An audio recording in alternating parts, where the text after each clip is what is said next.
Hello everyone. Now we are going to explain our next poem If by Rudyard Kipling from the book Prudence English Literature Class 12th. If poem को explain करने से पहले ज़रूरी है कि इसके poet Rudyard Kipling का एक परिचय आपको दिया जाए.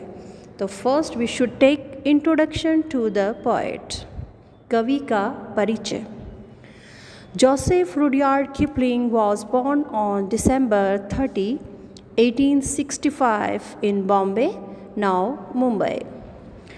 इनका जन्म भारत में मुंबई में हुआ था. He was educated in England but returned to India in 1882. इनकी जो एजुकेशन थी, सारी पढ़ाई थी, वो इंग्लैंड में हुई और ये 1882 में भारत लौटे. Rudyard Kipling was an English journalist, short story writer, poet and novelist. वह एक अंग्रेज़ पत्रकार, लघु कथा लेखक, कवि और उपन्यासकार थे. Kipling's works of fiction include The Jungle Book, Kim and many short stories. Jungle book का नाम आपने सुना होगा, जिस पर पहले कार्टून सीरीज़ और बाद में एनिमेटेड मूवीज़ भी बनी. He is regarded as a major innovator in the arts of the short story writing. उन्हें शॉर्ट स्टोरी राइटिंग यानी लघु कथा लेखन का बहुत बड़ा आविष्कारक माना जाता है. His books for children are regarded as classics of children's literature. उनकी किताबें बच्चों के साहित्य के प्राचीन ग्रंथ के रूप में मानी जाती हैं. यानी प्राचीन ग्रंथ के रूप में माना जाना एक बड़ा तमगा, एक बड़ा रिकॉर्ड होता है उनके नाम के लिए. Kipling was awarded the Nobel Prize for Literature in 1907. 1907 में उन्हें साहित्य के लिए नोबेल प्राइज़ से नवाजा गया. ये अपने आप में एक बहुत बड़ा अचीवमेंट होता है किसी पोएट के लिए, किसी राइटर के लिए. Now let's see the introduction to the poem. कविता का परिचय. If this is the title of this poem. This is octave poem. This is one of the most popular poems of the last century. पिछली सदी की महानतम कविताओं में से एक है ये. And its inspirational messages hold true today as much as they did when it was written in 1910. इस पोएम का मैसेज, संदेश आज भी उतना ही प्रेरणास्पद व सार्थक है जितना कि तब जब वे लिखी गई थी, यानी 1910 में. ये भी माना जाता है कि if this is a father's message to his son on how to be a man. एक पिता का अपने पुत्र के लिए संदेश कि इंसान को कैसा होना चाहिए. It is a didactic poem, यानी शिक्षाप्रद कविता है ये. The poet advises in the poem to control one's actions and feelings. कवि सलाह देता है कि अपने कार्यों और भावनाओं पर नियंत्रण रखना चाहिए, चाहे कोई भी स्थिति हो, चाहे कोई भी परिस्थिति से आप गुजर रहे हों. One must trust self but allow to doubt too. स्वयं पर विश्वास रखना चाहिए, परंतु उसे दूसरों को संदेह भी करने की अनुमति देनी चाहिए. उससे उसको वरीड नहीं होना है. He urges to take risk but also to avoid bragging. Bragging means शेखी बगाड़ना. तो जोखिम लेने चाहेंगे, लेकिन शेखी बगाड़ने से, बढ़ा चढ़ाकर बोलने से बचना चाहिए. Kipling provides insight to build a fair attitude towards life. ज़िंदगी के प्रति एक शानदार दृष्टिकोण बताया गया है.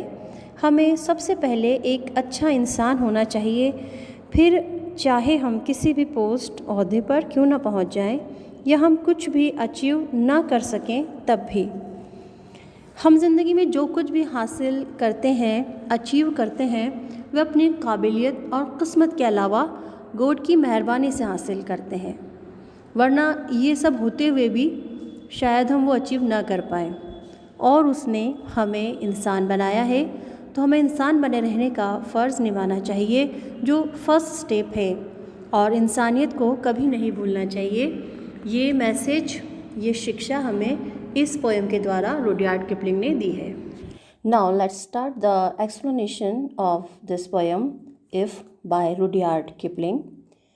ये पोएम देखिए ऑक्टेव है, मीन्स 8-8 लाइन का एक एक स्टेंजा है, और ऐसे 4 स्टेंजाज इसमें इंक्लूड किए गए हैं। तो फर्स्ट स्टेंजा है हमारा, if you can keep your head when all about you are losing theirs and blaming it on you, if you can trust yourself when all man doubt you but make allowance for their doubting too, if you can wait and not be tired by waiting or being lied about, don't deal in lies, or being hated, don't give way to hating, and yet don't look too good nor talk too wise. Rudyard Kipling अपनी advice शुरू कर रहे हैं कि एक अच्छा इंसान बनने के लिए, बैलेंस्ड पर्सन बनने के लिए हमें किन चीज़ों को, किन बातों को फॉलो करना चाहिए।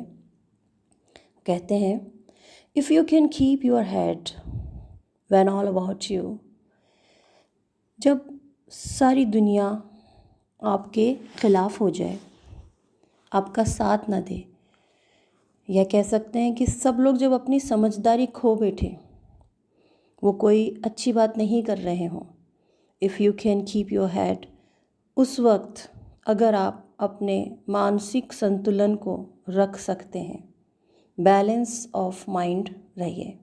If you can keep your head, balance of mind when all about you are losing theirs, जब सब अपनी समझदारी खो चुके हों, और उस वक्त आपको समझदार बनना है। And blaming it on you, और आप पर ब्लेम कर रहे हों, दोषारोपण कर रहे हों। हर किसी की ज़िंदगी में हर तरह का वक्त आता है, तो उस सिचुएशन में हमें कैसे बिहेव करना है, कैसे अपनी पर्सनालिटी को स्टेबल करना है, वो इसमें बताया गया है। कि हर कोई आप पर दोषारोपण कर रहा हो और आपके लिए कुछ बातें ऐसी कह रहा हो जो सही नहीं हो, उस वक्त आपको समझदार बनना है।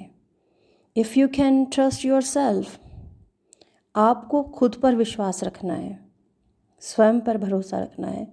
When all man doubt you, जब हर कोई आप पर शक कर रहा हो, आप पर संदेह कर रहा हो, आपको गलत बताने की कोशिश कर रहा हो।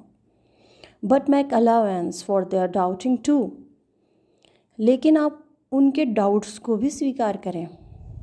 आप उनसे परेशान ना हो, बल्कि आप उनकी नज़र से सोचें कि वो ऐसा क्यों कह रहे हैं।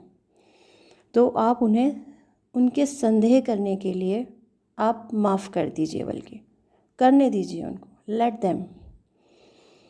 आगे देखिए, if you can wait and not be tired by waiting, उस वक्त आपको इंतज़ार करना है, अगर आप कर सकते हैं।